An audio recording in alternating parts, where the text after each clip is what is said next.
Since the terrible Hamas massacre on October 7, 2023, Israel has been fighting a multi-front war against its enemies throughout the Middle East, sponsored by the Islamic Republic of Iran in Tehran. Hamas, Hezbollah, West Bank, the Houthis in Yemen, Lebanon, and now Syria with the threat of Turkey. Israel has also been fighting at the International Court of Justice a legal war and also anti-Semitic attacks on college campuses across the Western world. Despite this unprecedented onslaught on the Jewish state, Israel has not only survived but managed to eliminate many of its enemies. But the question is, what has been the European Union's role during this battle, this civilization battle? On whose side stands the European Union? This is the theme of this month's European report that we are recording in the European Parliament. In the studio to discuss this topic, we have with us the new Deputy Chairman of the European Parliament Delegation for Relations with Israel, Dutch MEP Bert-Jan Ruissen. From the Netherlands, as I mentioned, a member of the European Conservatives and Reformist Group, and European Coalition for Israel founding director Tomas Sandell. My name is Yossi Lempkowicz from European Jewish Press and Europe-Israel Press Association. This is the European Report. I will start with you, Tomas Sandell.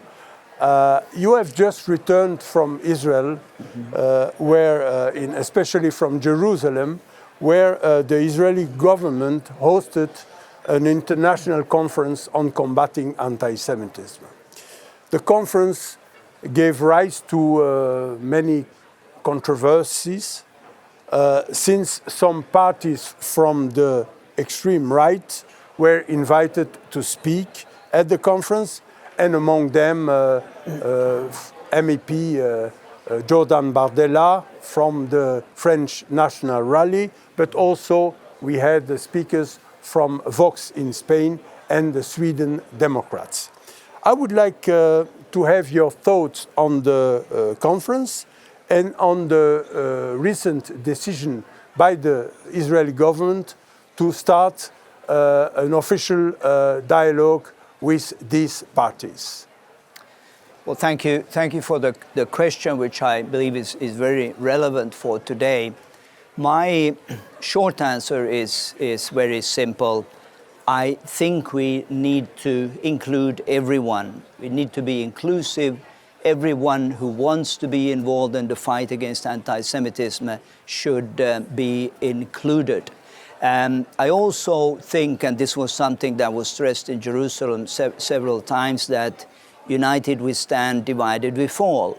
And it is of utmost importance that anyone who are concerned about the fight against anti-Semitism should also be included. There should be a united front. Yes, we can disagree politically in between on issues which are not directly related to this topic, but this should not hinder us from being involved. Let me also say that to quote Nathan Sharansky, who was one of the speakers the first evening, where he said that it is important to understand about the mutation of anti-Semitism today, so that we also focus more on the real enemies of today and not only of the ghosts of the past.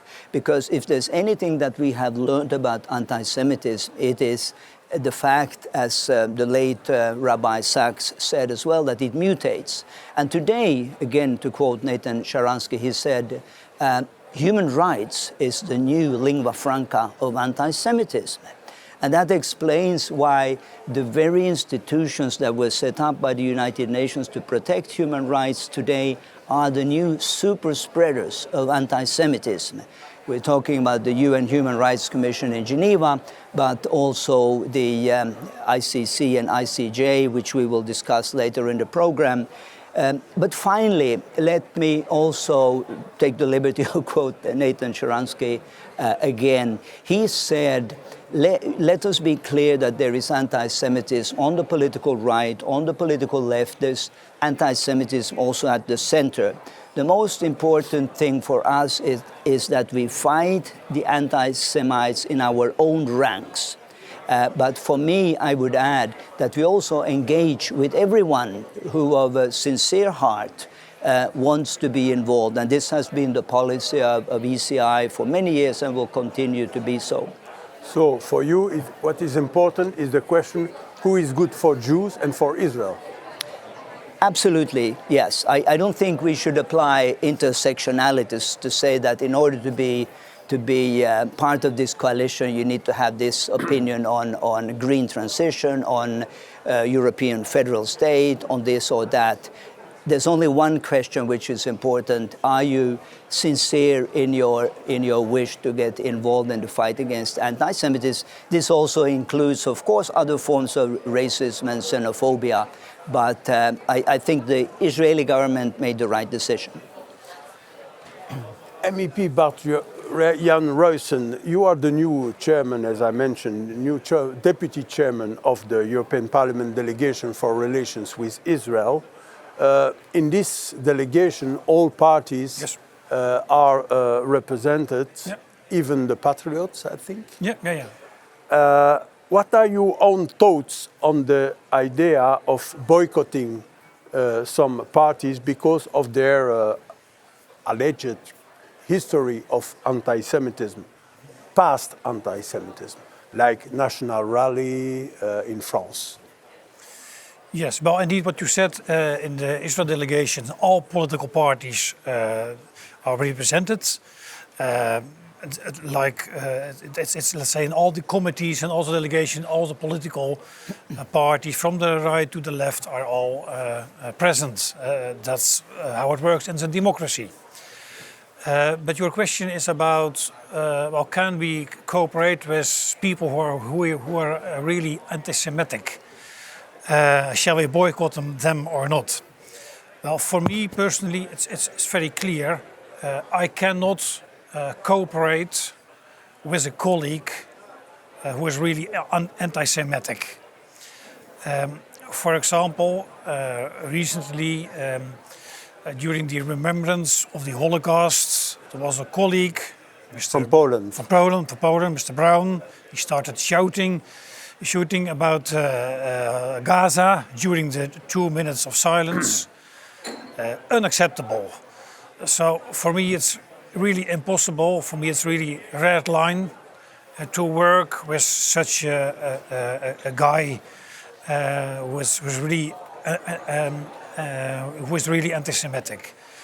That's exactly what Tomas said. It's on the other hand, it's important to realize that you see anti-Semitism everywhere. You see it at the right wing part of the political spectrum. You see it at left parties, and I think talking about this issue, it's important and mainly to listen to, let's say, what are the opinions what are the current opinions of political parties.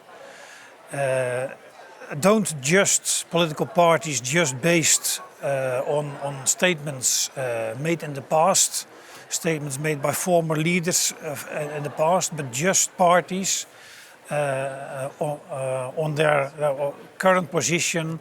Do they really support the Jewish community? Do they really support Israel now or not?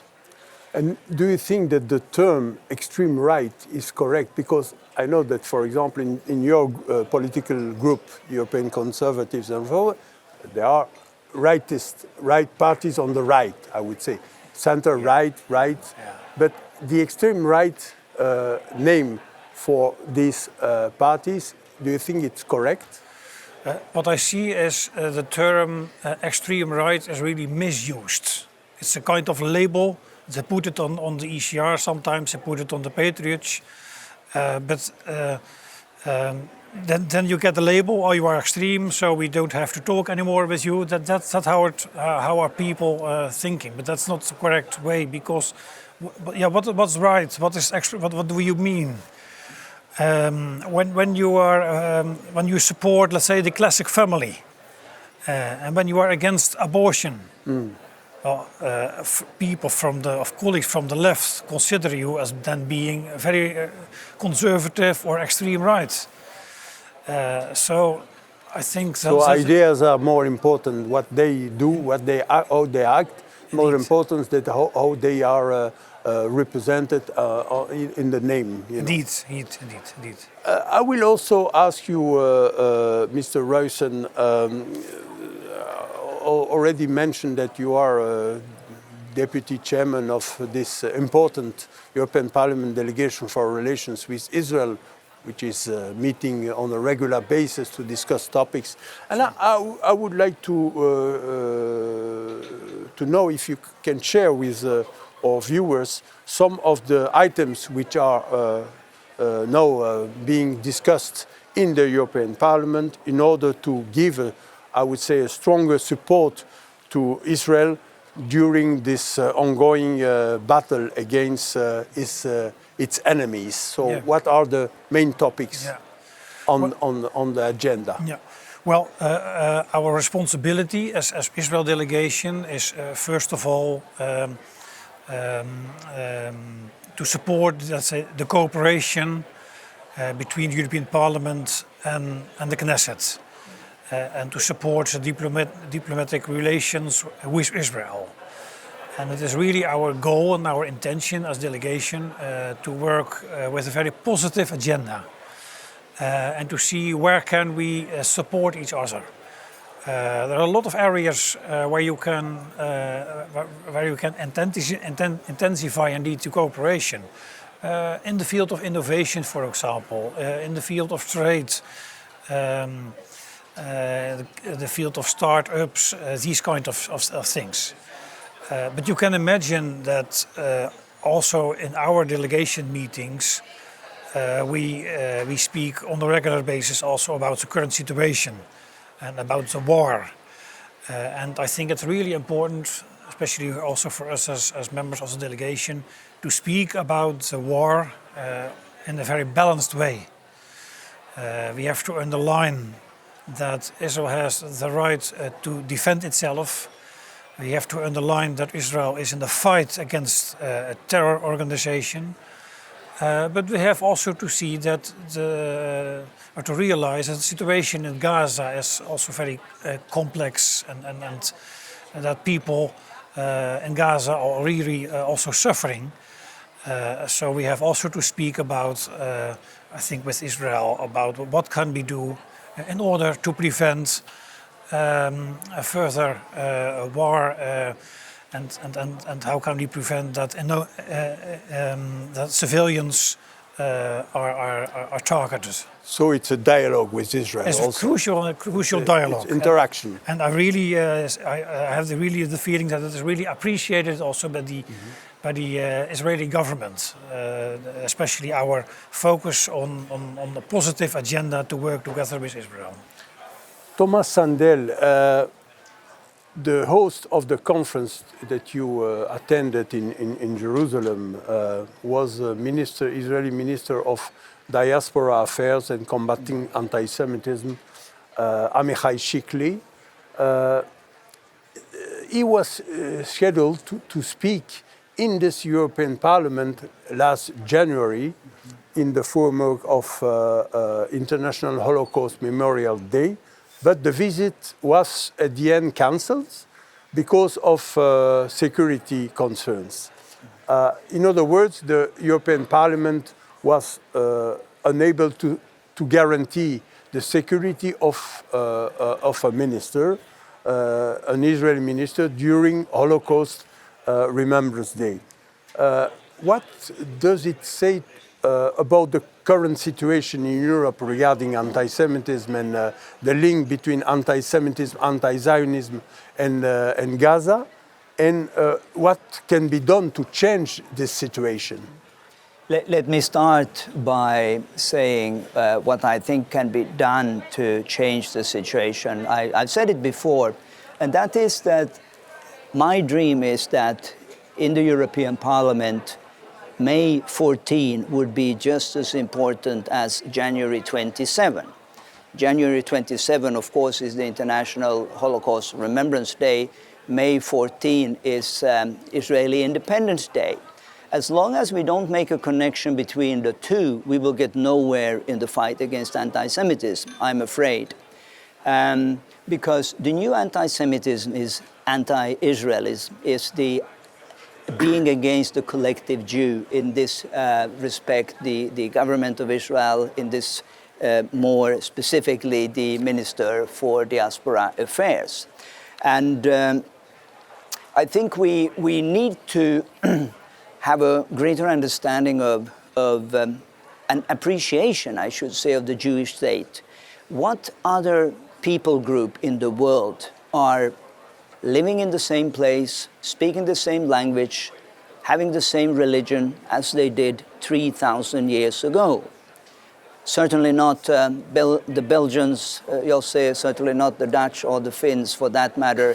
This is very exceptional. And I think this is one of the best antidotes against anti-Semitism, to start to acknowledge, to make the connection, to start celebrate the resurrection of the Jewish state. And if there's any place in the world where a minister of the democratic modern state of Israel should be welcome, it should be here in the cradle of European democracy, not the other way around.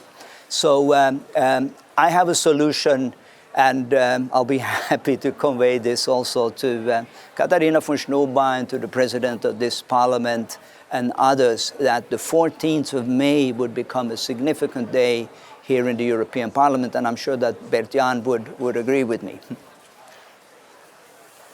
Bert-Jan, Ruissen, I would like to come back with you about European relations with Israel and the ongoing legal war against the Jewish state in The Hague, in the International Criminal Court and the International Court of Justice. We saw the recent visit of Israeli Prime Minister Benjamin Netanyahu in Budapest, Hungary, where he was warmly welcomed and received by the government of Hungary, including Prime Minister Viktor Orban, despite the arrest warrant by the International Criminal Court. I would like to know what can the EU do to distance itself from the arrest warrant, and what did the EU recently announce? Why did the EU recently announce an investment package worth 5 billion euros to the instigator of this legal battle, this legal process, the government of South Africa? What can the European Parliament do to make sure that there are some conditionalities on the investments, or will the EU indirectly support the South African government together with Iran in this legal battle in The Hague, which, by the way, costs millions of euros? Yes, well, what can the EU do? That's your first question in this legal battle.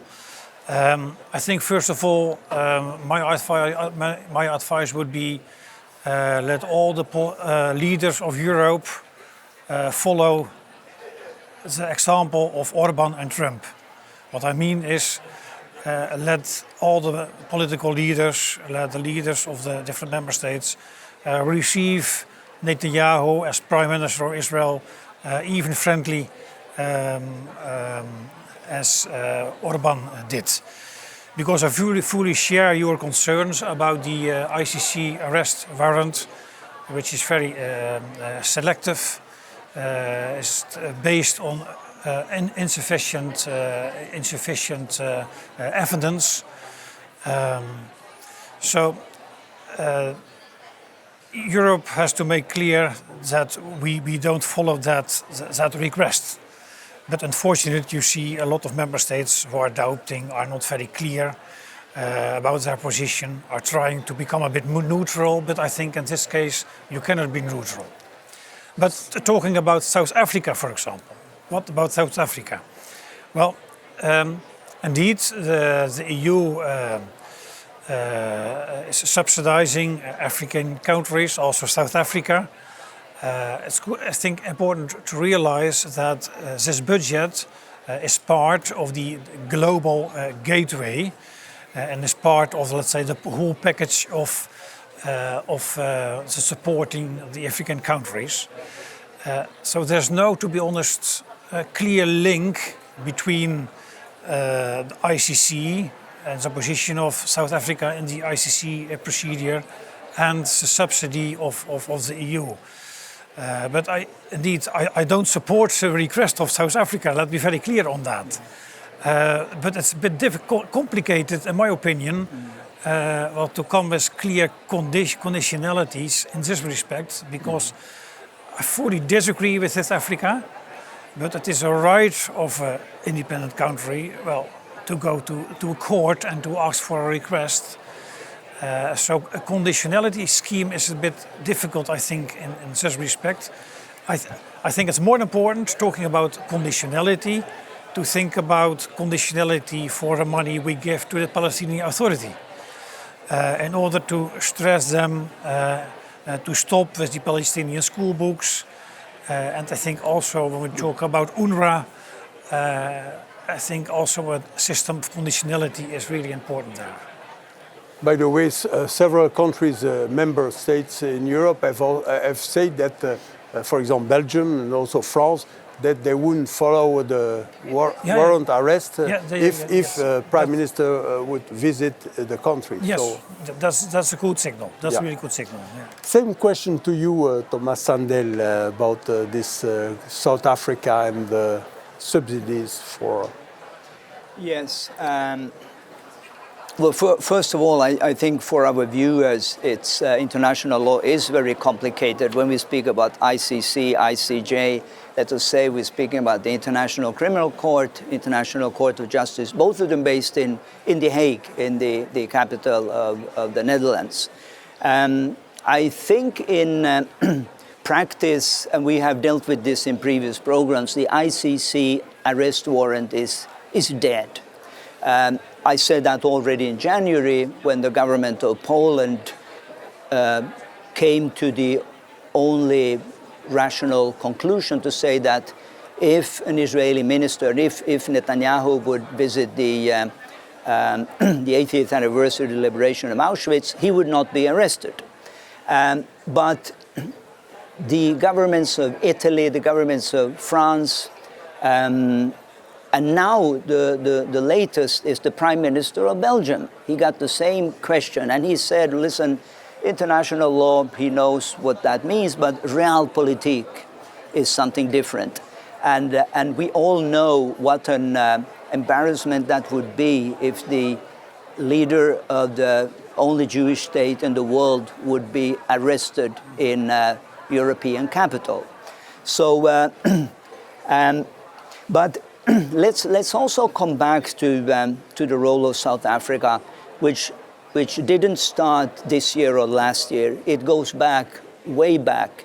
I'm talking about 2001. Next year we will celebrate the 25th anniversary of the Durban Conference, the conference to eradicate racism and anti-Semitism, which instead became this super spreader of anti-Semitism. It was done, it was hosted by South Africa. It was planned in collaboration with South Africa and Iran. And now, 25 years later, we're seeing the fruits of apartheid weeks at college campuses across the world, of the BDS movement, which also was born at this meeting in South Africa. Of course, I don't have the same responsibility as my friend Bert-Jan, but as a civil society activist, I would not hesitate 1 second to call out South Africa and address Ursula von der Leyen and the High Representative Callas and say, if we are to have a consistent policy against anti-Semitism, we cannot give a free card to anyone.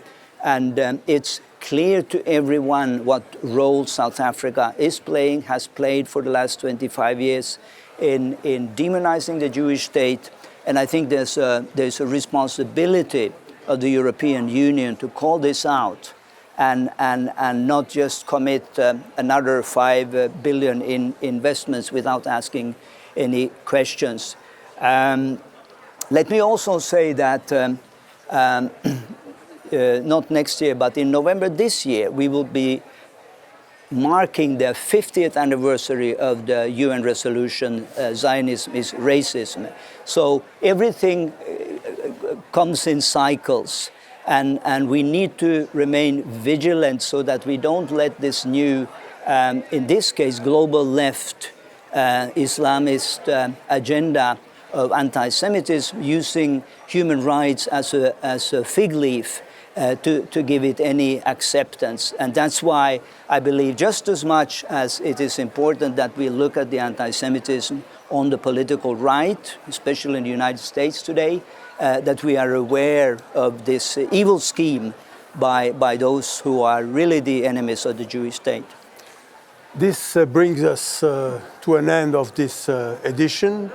I would like to thank both MEP Bert-Jan Ruissen and the founding director of the European Coalition for Israel, Tomas Sandell, for joining this program. To our readers, as always, if you like our program, please feel free to share the YouTube link with your friends and colleagues. My name is Yossi Lempkowicz, and you just watched the European Report. See you again next month.